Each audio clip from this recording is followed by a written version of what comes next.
Hi, my name is Ulpa. I made this video for my Good Corporate Governance class assignment. I'm going to talk about the role of good corporate governance in preventing fraud in public companies.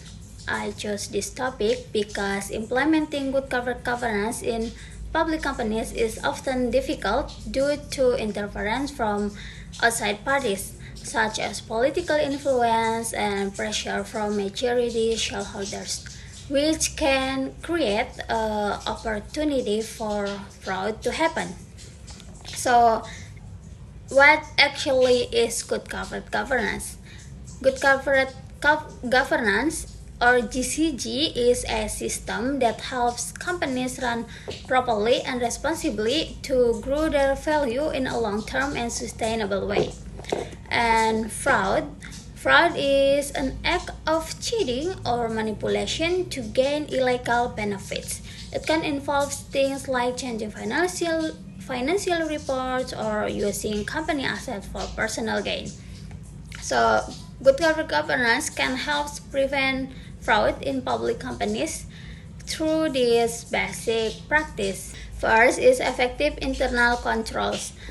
Good corporate governance ensures that companies have organized and planned system to detect and prevent fraud. This includes separating duties, so no one person has control over all parts of a transaction, which can reduce the opportunity for fraud activities. Second is transparency and accountability. By applying transparency, company must have openly share information about decision, policies, and performance. This openness reduces the chance of misuse of power and builds trust among stakeholders. Third is independent oversight. Creating audit committees and whistleblowing systems allows employees and others to report fraud without fear of retaliation. This mechanism can improve oversight and accountability within the organization. Fourth is skill and ethical human resources.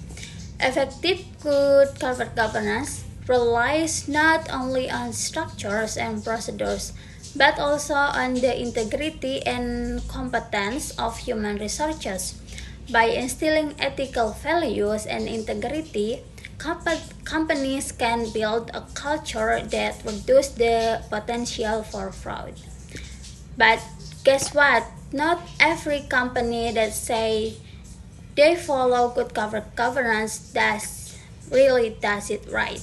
And one of them is PT Industri Telekomunikasi Indonesia, or PT INTI.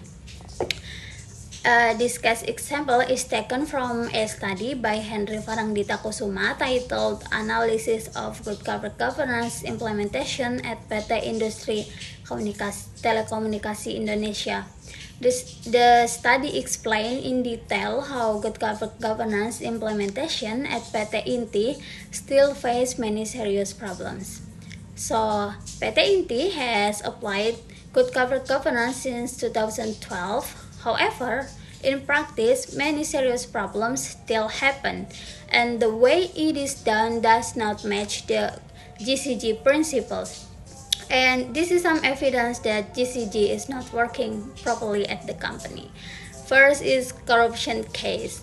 So the president director of PT INTI was named as suspect by the Corruption Eradication Commission, aka KPK, in the 2019 baggage handling system project.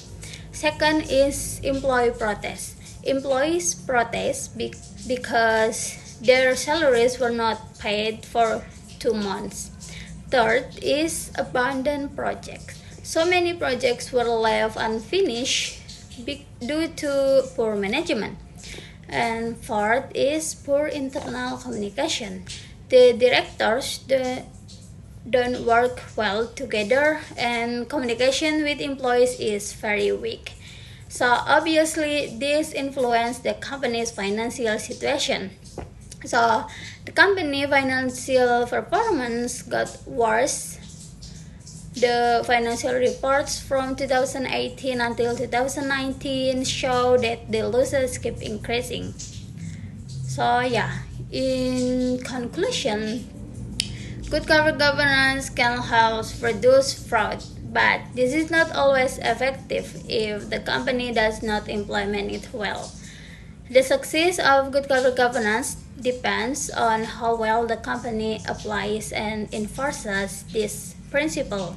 If the company fails to implement good corporate governance effectively, fraud can still happen despite existing oversight structures. Yeah, that's the end of my explanation. I hope it was clear and helpful. Thank you. Bye.